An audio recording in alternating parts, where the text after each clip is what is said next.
विषय सभागृहातील दोन नगरसेवक आणि गावातील काही लोकांनी माळशिरस पोलीस स्टेशन आणि जिल्हाधिकारी कार्यालय सोलापूर या ठिकाणी एक 5-6 कामांची नावं घेऊन तक्रार केलेली होती की कामं न करता बिलं काढलेत किंवा कामं चोरीला गेलेत, असं त्यांच्या जे विचारात येईल त्यांना जसं वाटेल तशी मनगढंत कहाणी त्यांनी रचून त्यांनी पोलीस स्टेशन आणि जिल्हाधिकारी कार्यालय या ठिकाणी गेली होती।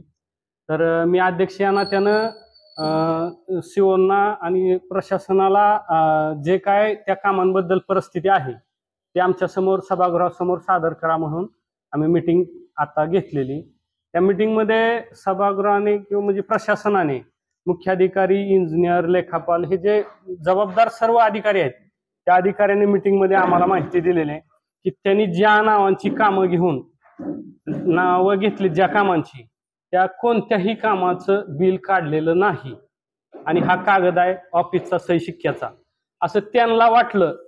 मनगढंत कहाणी म्हणून नाही, ऑफिस मधला कागद आहे आणि मी कागदावर बोलतोय त्यांच्यासारखं असं त्यांना वाटलं म्हणून नाही। हा विषय आज पत्रकार परिषद घेण्याचा किंवा आमची इथं मीटिंग आयोजित करण्याचा।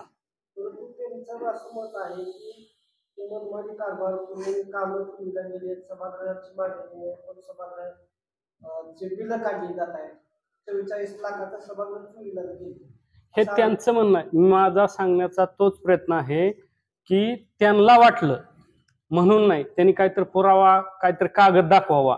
मी जसा कागद दाखवतोय ऑफिशियली सही शिक्क्याचा तसं त्यांनी ऑफिशियली कागद दाखवावा आणि त्यावर बोलावं। फक्त त्यांना वाटतंय म्हणून बोलू नये। जे आरोप प्रत्यारोप केले जात आहेत याला पाठबळ कुठेतरी खासदार आमदारांचं मिळते किंवा राजकीय पोळी बातम्याचं ते आता त्याबद्दल आप्पासाहेब बोलतील। माझं म्हणणं काय आहे,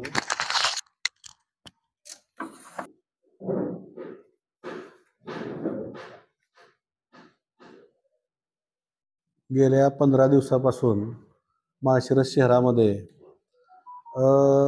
वेगवेगळ्या समाज माध्यमांमधून किंवा यूट्यूब चॅनल असतील किंवा काही साप्ताहिक पत्रकार असतील की काय पेपरला बातम्या लावतात, माळशिरस नगरपालिकेमध्ये खूप मोठा भ्रष्टाचार झाला आहे आणि त्या भ्रष्टाचाराचं जी काय 2,37,00,000 रुपयाची कामं आहेत ती कामच अस्तित्वात नाहीत, कामं चोरीला गेलेत असं माळशिरस नगरपंचायतच्या 2 नगरसेवक, एक महिला सदस्य आणि दुसरे पुरुष, असे या 2 सदस्यांचं म्हणणं आहे।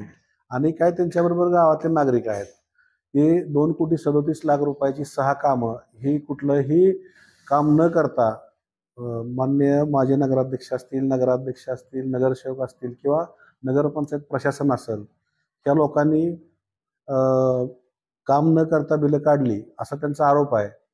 पण त्यांच्या आरोपामध्ये कुठलंही तथ्य ह्या मीटिंगमध्ये आढळून आलं नाही, कारण त्यांनी कुठलाही माहिती अधिकार टाकलेला नाही, नगरपालिकेला कुठलाही अर्ज केलेला नाही किंवा नगरपालिकेला मुख्याधिकाऱ्यांना त्याची माहिती विचारली नाही की 1 ते 6 कामाची सध्याची परिस्थिती काय आहे। तर 1 ते 6 कामांमध्ये बऱ्याचशा कामांना शासनाकडनं निधीच आपल्याला उपलब्ध झालेला नाही, पहिली गोष्ट। दुसरी सगळ्यात महत्त्वाची गोष्ट की ती कामाला फेब्रुवारीमध्ये मुदतवाढ घेतली 11 महिन्यासाठी, कारण योजनेत पैसे नसल्यामुळं कॉन्ट्रॅक्टरने ठेकेदाराने ती कामं सुरू केली नाहीत, त्यामुळं त्याचं कुठलंही अद्याप 1 रुपया बिल अदा केलेलं नाही, देयक दिलेलं नाही। त्यामुळं नुसत्या IQ माहितीवरती माननीय जिल्हाधिकारी आणि माळशिरस पोलीस स्टेशन यांची सुद्धा ह्या लोकांनी दिशाभूल केलेली आहे। आणि ही सगळं करत असताना माळशिरस नगरपंचायत प्रशासन आणि सभागृह यांची प्रतिमा मलिन करण्याचा प्रयत्न या 2 सदस्य आणि माळशिरसमधले काही स्वयंघोषित नेते आहेत त्या लोकांनी केला आहे। तर आता चौकशी समिती आम्हाला समाज माध्यमातून आणि काही बातम्यांमधून समजतंय की चौकशी समिती नेमली गेली आहे आणि ती लवकरच चौकशी समिती माळशिरस नगरपंचायतला चौकशी करायला येणार आहे. तर त्या चौकशी समितीला सामोरे जायची तयारी आमची आणि नगरपालिका प्रशासनाची आहे. चौकशी समितीमध्ये जी काय सत्य बाहेर येईल ती येईलच, पण चौकशी समितीतून सत्य बाहेर यायला आणि ती चौकशी समितीचा रिपोर्ट यायला थोडा वेळ लागेल. म्हणून आजच आम्ही तुम्हाला नगरपालिकेच्या मुख्य अधिकाऱ्याच्या सही शिक्क्याची एक नक्कल देतोय की कुठलाही भ्रष्टाचार झाला नाही किंवा कुठलाही 1 रुपया देयक दिलेलं नाही. आता हे सगळे आरोप बिनबुडाचे आहेत. राहिला विषय ह्या तालुक्याचे लोकप्रतिनिधी खासदार धैर्यशील मोहिते पाटील असतील, आमदार उत्तमराव जानकर असतील, तर ह्या लोकांच्या बुद्धीची कीव वाटते आम्हाला. कारण ह्या लोकांनी माळशिरसच्या काही सदस्यांना फोन केले, माळशिरसची चौकशी लावा म्हणले, पत्रकारांना फोन केले. पत्रकारांनी सुद्धा बातम्या लावत असताना काहीतरी थोडा पुरावा बघितला पाहिजे. पुरावा बघूनच बातम्या लावल्या पाहिजेत, बातम्या छापल्या पाहिजेत. अंदाजपंची बातम्या छापण्याला काही अर्थ नाही.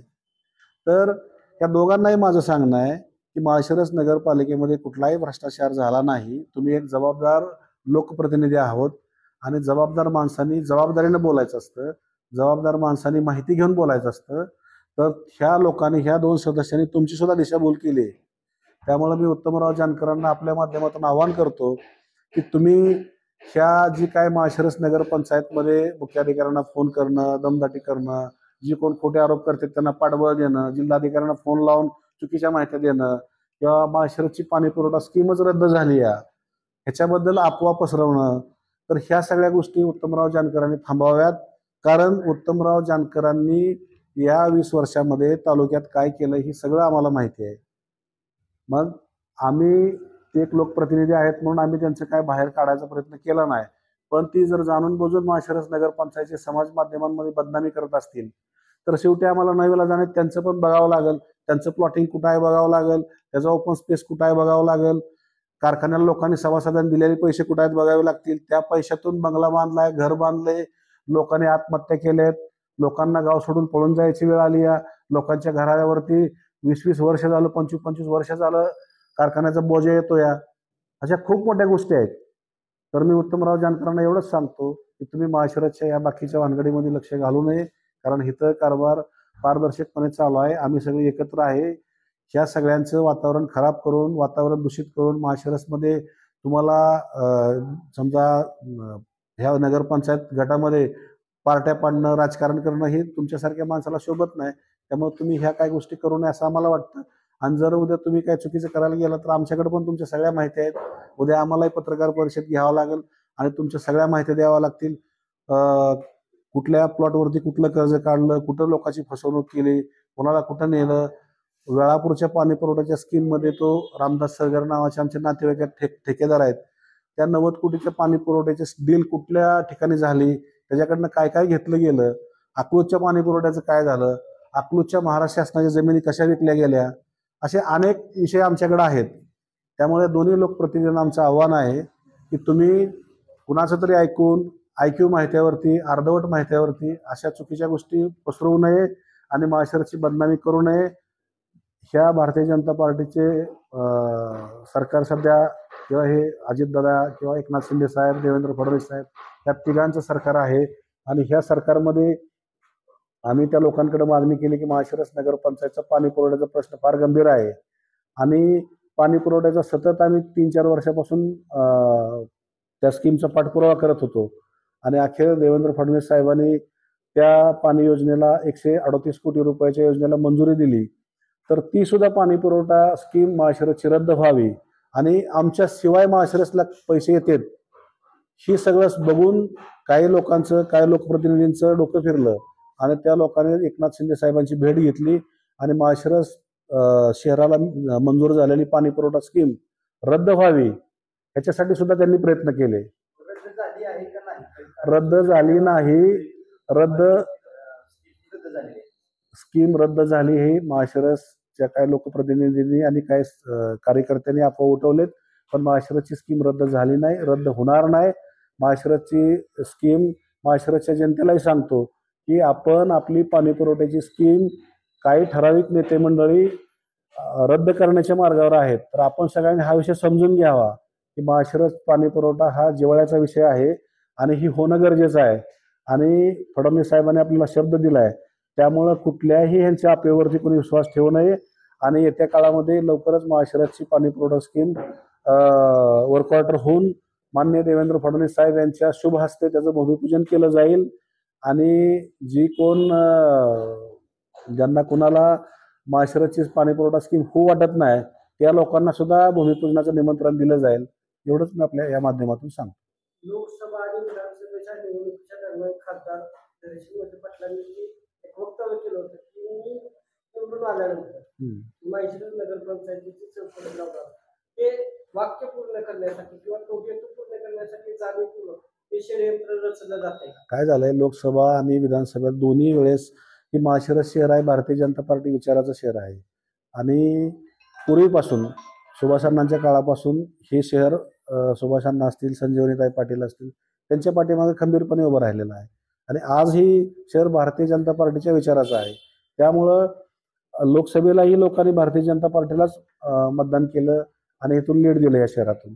आणि विधानसभेला पण ह्या शहरानं चांगल्या पद्धतीने लीड दिलं. त्यामुळे दोन्ही लोकप्रतिनिधींना वाटतं की माळशिरसची जनता ही भारतीय जनता पार्टी बरोबर आहे. म्हणूनसाठी ह्या गावामध्ये योजना कुठल्या सुरू झाल्या नाही पाहिजेत. आणि 50 वर्षापासून ह्या गावात 70 वर्षापासून मोहिते पाटलांनी काय दिलं सांगा तुम्ही. 2012 साली ह्या माळशिरस ग्रामपंचायत होती. त्या ग्रामपंचायतमध्ये एका सिंगल बैलाचा छकडा कचरा वाहण्यासाठी होता. आज आमच्याकडे 15 गाड्या आहेत कचरा वाहण्यासाठी, घंटा गाड्या. त्यानंतर नगरपालिकेकडे JCB आहे, नगरपालिकेकडे टिपर आहेत, नगरपालिकेकडे 4 ट्रॅक्टर आहेत, नगरपालिकेकडे सक्शन वाहन आहे, नगरपालिकेकडे अग्निशामकची गाडी आली.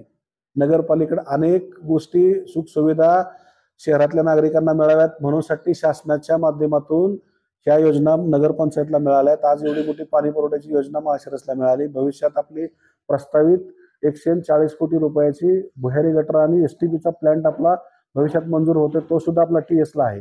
तो पण प्रस्तावित आहे, लवकरच त्यालाही मंजुरी मिळेल. त्यामुळं नगरपंचायत झाल्यामुळं माळशिरस शहराचा विकास करण्यापासून कुणीही अडवू शकत नाही.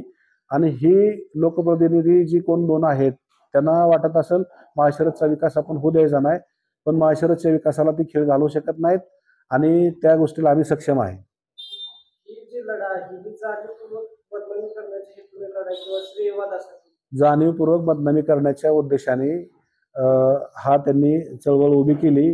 पण ज्या कुणी ह्याच्यामध्ये सहभाग घेतला त्या लोकांवरती सुद्धा, कारण कुठलाही नगरपालिकेत भ्रष्टाचार झालेला नसताना सुद्धा समाज माध्यमांमध्ये बदनामी करणं, नगरपंचायतची प्रतिमा मलिन करणं ह्या गोष्टी होत आहेत. त्यामुळे ज्या ज्या लोकांनी त्या निवेदनावरती सह्या केल्या किंवा जिल्हाधिकारी आणि पोलीस स्टेशनकडे तक्रारी करायला गेले त्या लोकांवरती सुद्धा येत्या काळामध्ये आम्ही त्यांच्यावरती अब्रू नुकसानीचा दावा करणार आहे आणि त्या लोकांना सुद्धा कोर्टात खेचणार आहे. आजच्या या मीटिंगला तुमच्यासोबत किती नगरसेवक होते आणि विरोधी नगरसेवक सुद्धा या मीटिंगला उपस्थित होते का?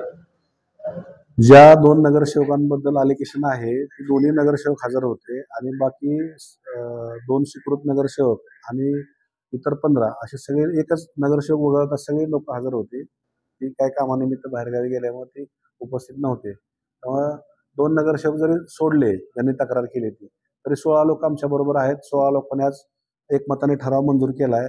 आणि नगरपालिका ऍक्ट 1965 ते 42 कलम आहे. ते 42 प्रमाणे जे काय काउन्सिल म्हणजे सभागृह आहे, सभागृहाला जे अधिकार आहेत त्या अधिकार वापरून त्यांच्यावरती सध्या 42 प्रमाणे आपण नोटीस काढत आहोत. आणि त्यांना ही तुम्ही जी खोट्या आणि बनावट तक्रारी केल्या आहेत ती कुठल्या आधारे केल्या त्यांना खुलासा मागत आहोत.